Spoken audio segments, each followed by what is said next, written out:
दिग्रस शहरात चोरांची टोळी सक्रिय। बस ट्रॅव्हल्स प्रवास दरम्यान सावधान राहण्याचे आवाहन।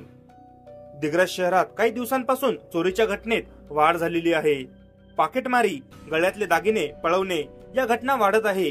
अशातच दिग्रस येथील छत्रपती शिवाजी महाराज चौक येथील एक व्हिडिओ सध्या सर्वांच्या चर्चेचा विषय बनलेला आहे।